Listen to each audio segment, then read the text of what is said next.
Welcome to Washington Post Live. I'm David Ignatius, a columnist at the Post.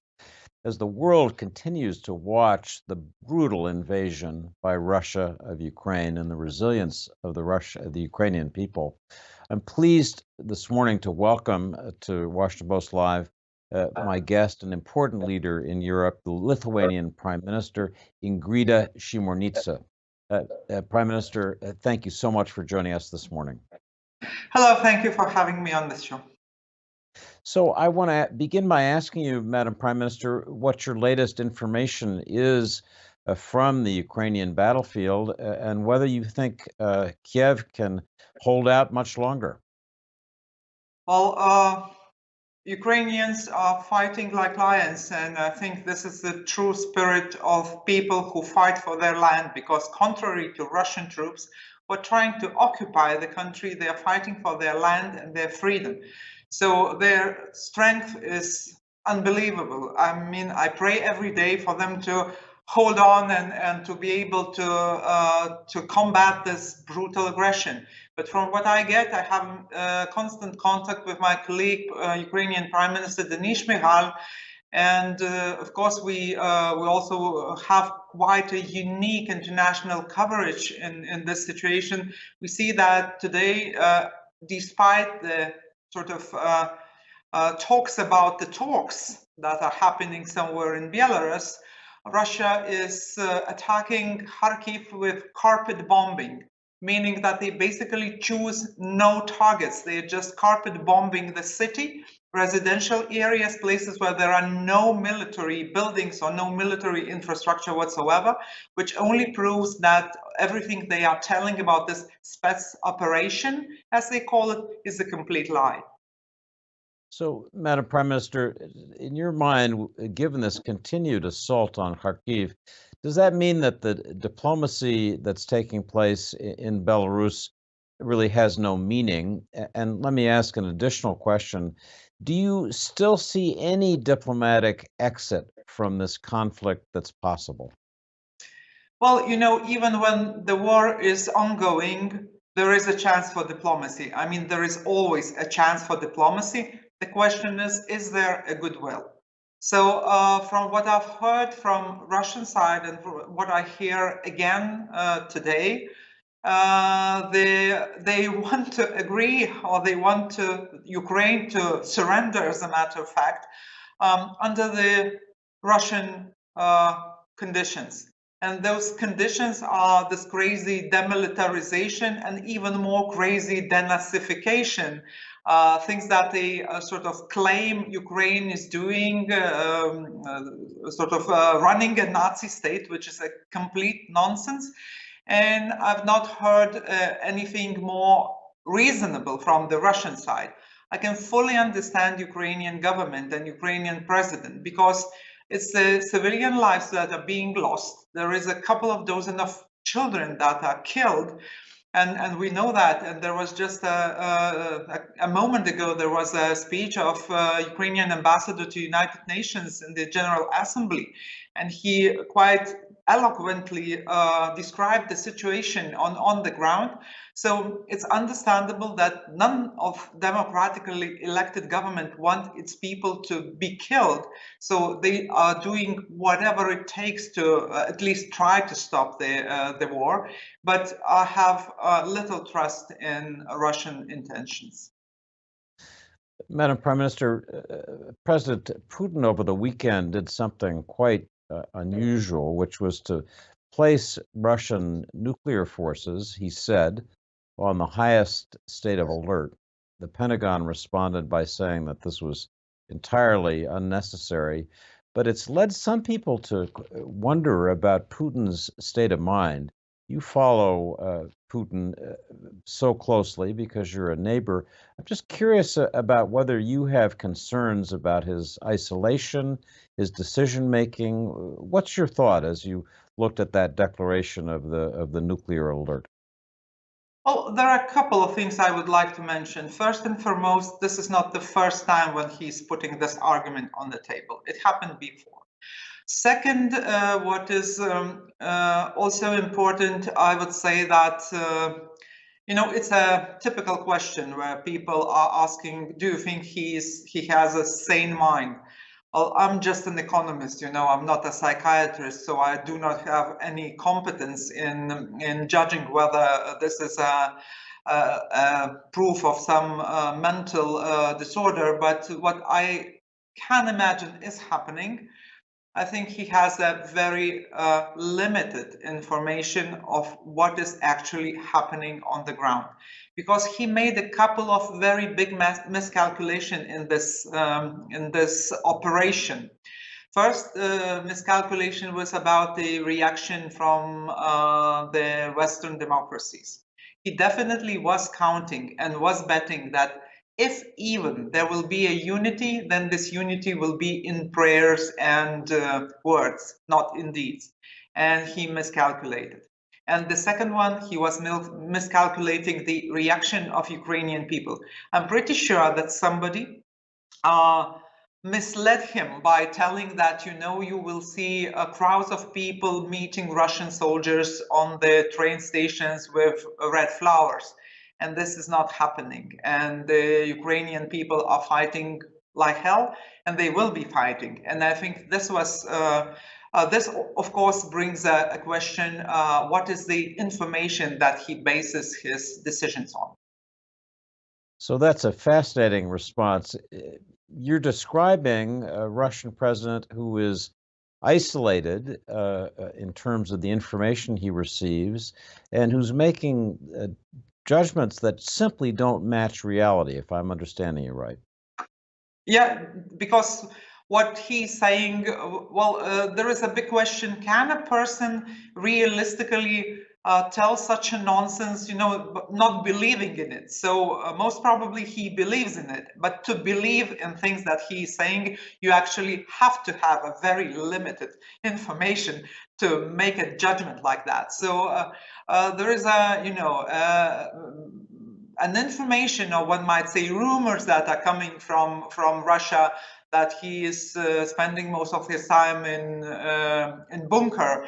So maybe that's why he likes those long chats with world leaders, where he is explaining his approach to world history for 6 hours. And basically, he is not very much interested, most probably, in what is actually happening with his economy, with his people, with the life on down to earth, so to say, on the ground. And he lives in some parallel reality of his empirical ambitions. It's a fascinating assessment from one of Russia's neighbors. So I want to ask you about the sanctions that were announced, including the announcement this morning by a U.S. Treasury official of extraordinary sanctions against the Russian central bank. As we were told on background by this official, essentially the U.S. and its allies, its European and some Asian allies, are going to make it impossible for Putin to tap his central bank reserves, his so-called rainy day fund. You're an economist. Talk for a minute about what effect these new sanctions, added to the SWIFT sanctions against banks, are going to have on the ability of that economy to function at all. Oh, one thing that is important, calculating the impact of sanctions, is that Russia actually is very much integrated into global economy. Not because it is sort of a modern economy supplying goods and services around the globe. It's mainly a raw material economy, but this means that it depends on the global economy to get money for the functioning of the state, and to get the components that are needed for their, for example, military ambitions and whatever other ambitions the country's government is possessing, because they are not very much famous for making people's lives better, investing into civic infrastructure like roads or schools or whatsoever. but they are very heavily investing in, for example, military equipments and weapon and space projects and this type of things, and a luxury for the elite. So they are very much dependent on what they get from the other parts of the world. So when people were saying before, you know, we do not need sanctions because sanctions do not work. So I would completely deny it, because there were no real sanctions whatsoever so far. Given that there was always this, you know, reluctancy to impose sanctions because we will hurt the people. And so we should impose sanctions that are sort of attributed towards the particular natural persons, maybe not allowing them to do something, to travel or to get assets, but it's so easy to go around those sanctions, to have fake names under fake names, the property under fake names, or trusts or offshore entities, and there are quite many ways to deal with this.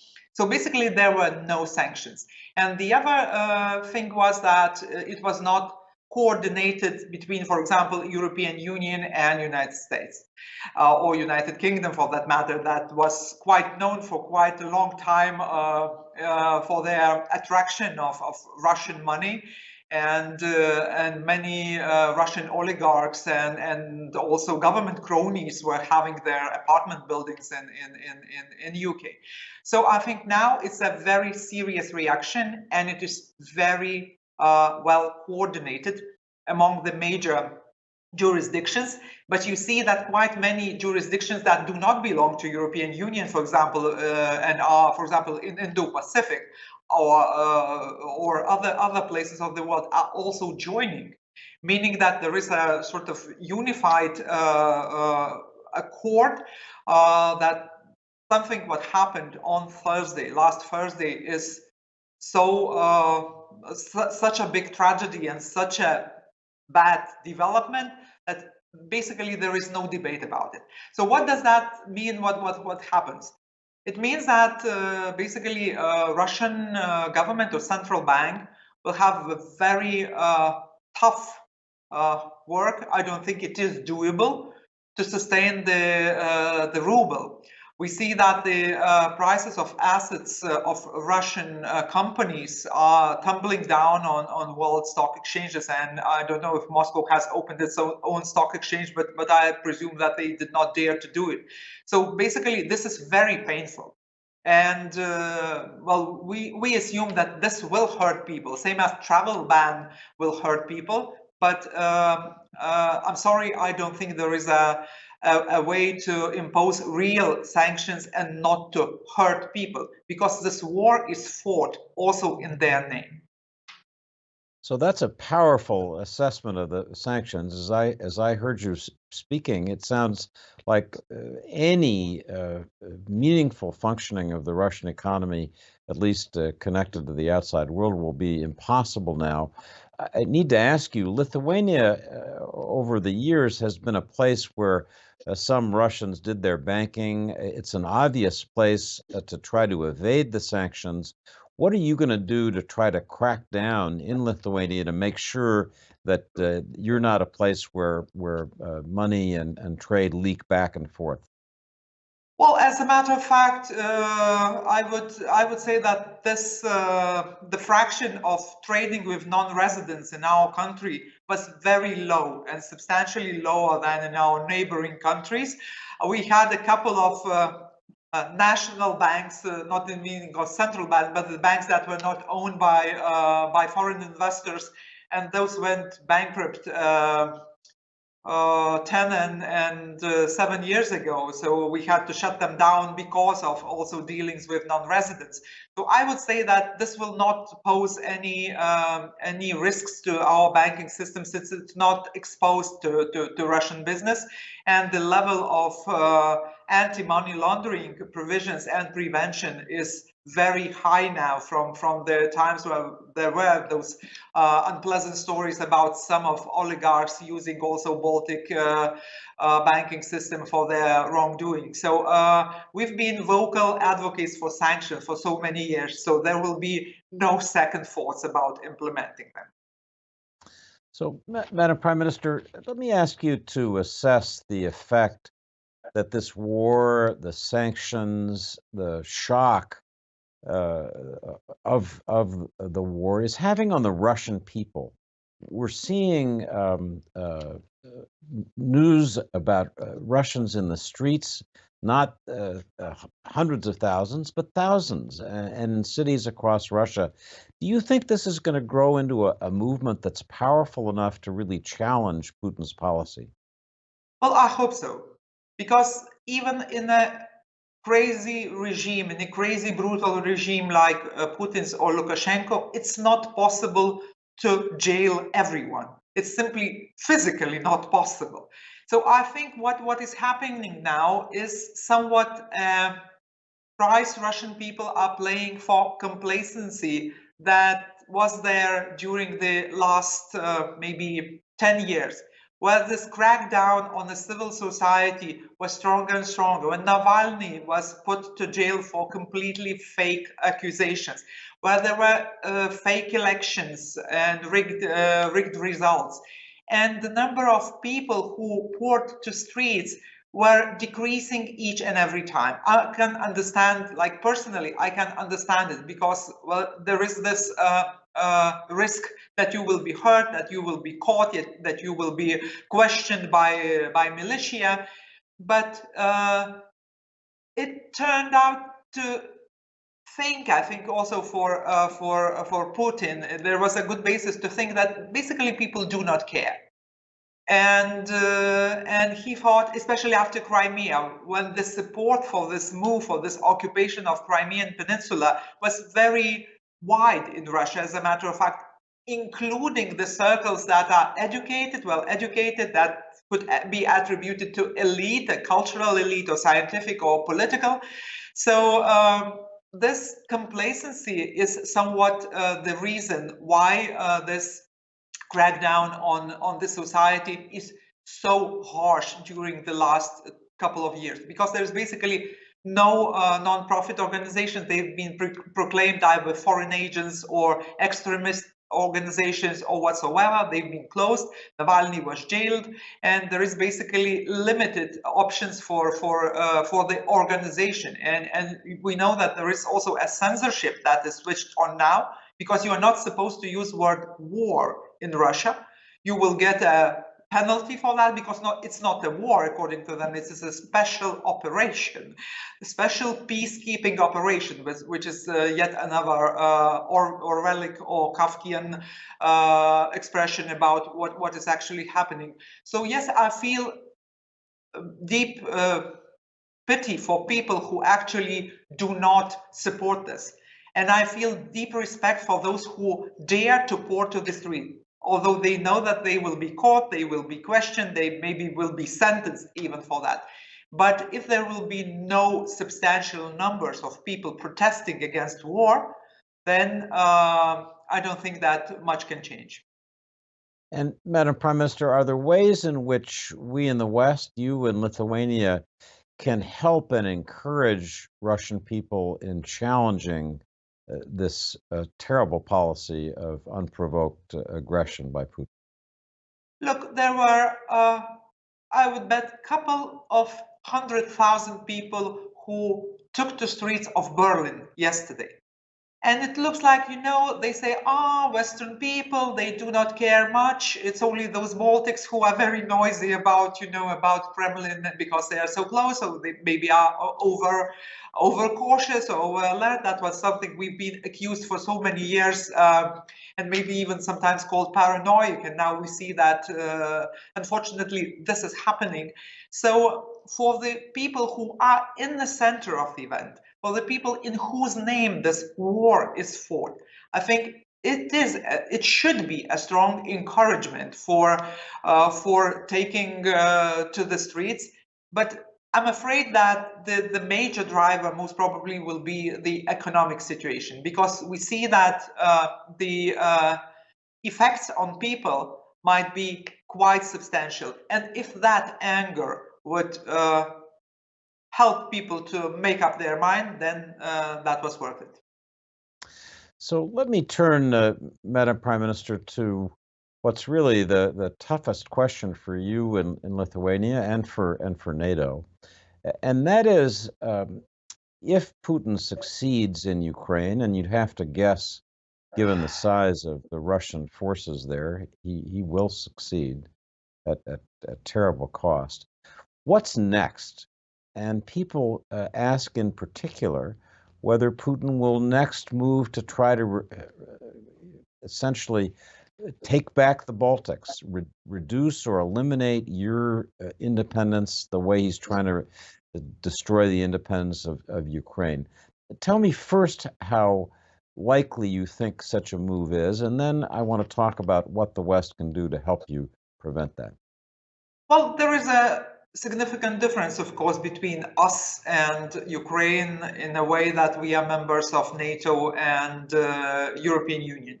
And yes, there was a bet by Putin also against the Ukraine that, you know, there will be nobody for you because you're not NATO member, you are not EU member, so there will be nobody for you. There will be just words and prayers. But what we see, as a matter of fact, happening, that even countries that was unimaginable that they would supply lethal weapons to a country that is not member of NATO. Now we are seeing that happening. It's much more hard to explain why you are not supporting Ukraine today in terms of weapon supplies than to explain why you are doing this. And we as a country were among those who started to do it from the beginning, together with our allies in the United States, so United Kingdom and other Baltic countries and Poland. So basically, the big difference is that also NATO reacted to the situation swiftly and quickly, and responded with supplying more troops, more boots on the ground, and more other measures that could deter, that could be used as a deterrent for Kremlin regime. So I think that, you know, we can only speculate what would be the moves of Putin if he succeeds in Ukraine, although I see little chance of him succeeding, because even if he can take Kiev, the fight that will be fought by Ukrainian people will be very long, and it will be devastating for Putin's regime, because this is a country that thrown down two of Kremlin installed presidents and elected democratically a couple of parliaments and couple of presidents, and they cherish their freedom very much. So I don't think this could be a long-term solution. Yes, of course, he can place his army, he can place his militia and others, but I'm afraid that then the territory that he needs to sustain in his heavy fist becomes a little bit too big, and the number of people a little bit too numerous. So I think that it will be a very big problem and a very big mistake. But apart from this, of course, we see it in his sort of outlook about the world. He is saying that, or in his ultimatum, he is suggesting that NATO should withdraw all the dislocations and everything that has been placed, not only in Baltic states, but also in a wider Central and Eastern Europe. And then this is a question for us as Western democracies. Should we actually, how should we react? So I think there should be stronger deterrence in the region, and this is happening. There should be also more investments into defense and security, and this is happening. And what happened yesterday in Bundestag is absolutely tectonic, I would say. It's absolutely game-changing, because a week ago, I think nobody would have imagined Germany saying that we are going to increase our defense spending up to NATO minimum. And we are doing that for quite a number of years already. And of course, this is very important because it means that there will be more resources for defense. NATO is not an attack alliance, it's a defense alliance, and it will remain like that. But I think the message is crystal clear that Article 5 is actually a real thing, and I have no ground to believe that this is not true. President Biden announced last week that additional U.S. troops and equipment will be going to the Baltic states, in line with what you were just saying, Madam Prime Minister. What will their role be there? If they're there as defensive troops, what will they be doing, and how will they be working with your military? Well, I think that the main function or the main reason of the boots on the ground and also the vehicles or weapons that is located somewhere around is to say that, look, we are here to defend this area and this land because this is our joint agreement, and this is exactly why we will have additional air defense capabilities, also boots on the ground. So they are not here to fight with somebody who is just living peacefully in the neighborhood, but they are here to reflect the situation on the ground, because it was decided before this invasion took place on Thursday. We had a meeting with Secretary Austin a week ago and also discussed this. But I think one thing that is an important game changer for the region is Belarus. Because as you know, after 2020 August, when he faked the election results, Lukashenko had no other options but to become a governor, so to say, of a region of Russia, because he basically leased his country to Russian military. And they were claiming this is a drills, common exercises, but we were doubting that from the beginning, and now we see that Belarusian land is actually used for attack against Ukraine. And given that there is a Kaliningrad district that is heavily militarized, and if Belarus stays heavily militarized, then for the whole region, not only my country, but also Poland and other countries on the eastern flank of NATO, this is a different security situation. So this means that there will be a revision of defense plans, and there will be a revision of boots on the ground and other sorts of NATO presence on the ground. But again, this is not. This is just to deter. Because we know that before Crimea, before eastern Ukraine has been occupied in 2014, there was no real presence in the Baltic states, and it only appeared as a response to what Putin was doing. And now it is also a response to what Putin is doing. So, Madam Prime Minister, we only have 2 minutes left. I want to ask you two quick questions for your assessment. First, how do you think President Biden is doing as leader of this alliance? Well, I think that it would be unimaginable to achieve these results that we have achieved without this clear leadership of the United States. So I'm really proud that there is a very concerted action, both on support for Ukraine, also on sanctions. And I very much commend the administration for what it's doing. We feel a lot of attention, a lot of support, and a lot of help that is so needed in the current situation. And another quick, difficult question. What do you feel as the Prime Minister of a state on the front line when you hear former President Trump praise Vladimir Putin for his planning on the eve of this invasion? Well, there are people who are being killed, innocent people, including kids. So you cannot assess this under business plan criteria. And what Putin is doing, it is just a murder and nothing else. And I hope he will be in Hague. So, Madam Prime Minister, we are very grateful to you for joining us, for thinking through all the elements of this a terrible war. We hope you'll come back and join us again. Thank you very much, Madam Prime Minister. Thanks a lot. Thanks a lot. So thank you for joining us today. We have more programming coming up today on the crisis in Ukraine. Please join us for that. Go to WashingtonPostLive.com and register for those programs. So we'll look forward to seeing you later today and through this week. Thanks very much.